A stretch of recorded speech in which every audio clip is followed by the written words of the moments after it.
নমস্কার বন্ধুরা, বিশাখা কিচেনে আপনাদের স্বাগত জানাচ্ছি। আজকে আমি একটা নতুন রেসিপি বানিয়ে দেখাবো, ভাজাকুলি। তার জন্য নিয়ে নিয়েছি 1 কেজি ময়দা, 2টো নারকেল, পরিমাণ মতো চিনি দিয়ে দেব, সাদা তেল লাগবে, স্বাদ মতো লবণ দিয়ে দেব।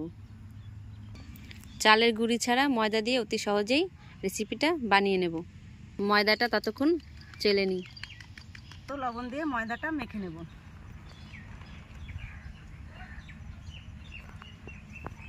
এবার জল দিয়ে দেব।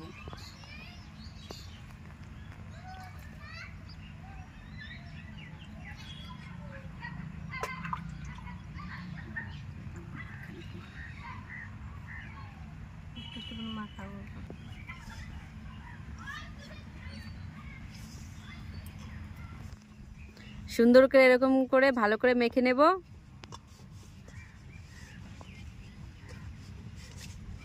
ওই যে আমাদের বৌদি চলে এসেছে। তুমি বলো না। এবার নারকেলটা ফাটিয়ে নেব।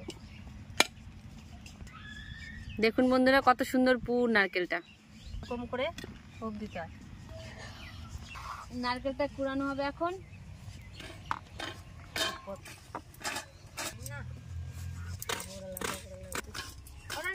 এখানে বসে পড়ো, আসো।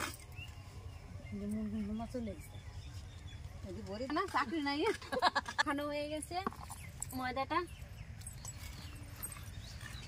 এদিকে নারকেল কোড়ানো প্রায় হয়ে আসছে। হয়ে গেলে তো হয়ে গেল। নারকেল কোড়ানো হয়ে গেছে, এবার বেলে নেব ময়দাটা। এবার নারকেল কোড়ানোটা মেখে নেব চিনি দিয়ে ভালো করে মেখে নিতে লাগবে বন্ধুরা।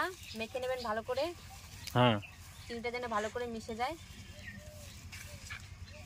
আওয়াজ হয় নাকি? ওই যে সেলাই ঢুকে গেল। বলো। হ্যাঁ, এদিকে আমি উনুনটা ধরিয়ে নিচ্ছি।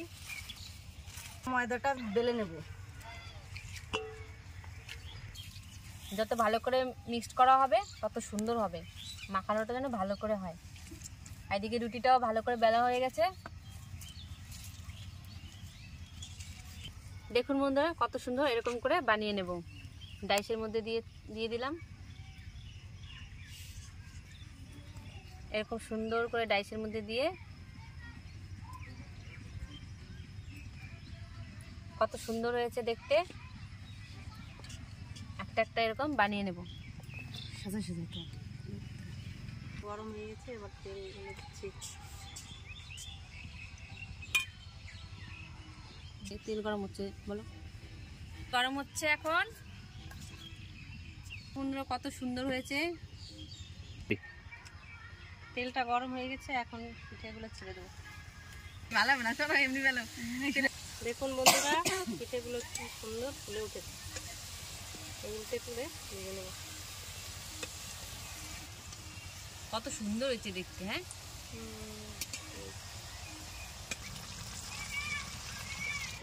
কি এগুলা? এটা কি? আমি দেখিনি। ডাইস। হ্যাঁ বলো। ব্যাগটা কোথায় রাখবো? ভাজা হয়ে গেছে, এবার নামিয়ে নেবে দিদি। তুমি দিয়ে আসো ব্যাগটা। ভেজে নিয়েছি। পারবো না, আমি রাখে নেবো। দোকান আছে, দেখলি বাস হয় না।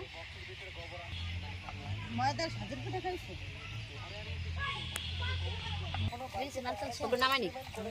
দেখুন বন্ধুরা, কত সুন্দর হয়েছে ময়দার ভাজাপুলি।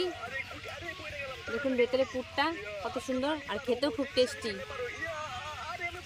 অবশ্যই বানিয়ে খাবেন আর কমেন্টে জানাবেন কেমন হয়েছে। লাইক, শেয়ার, কমেন্ট করবেন। সবাই ভালো থাকবেন। নমস্কার।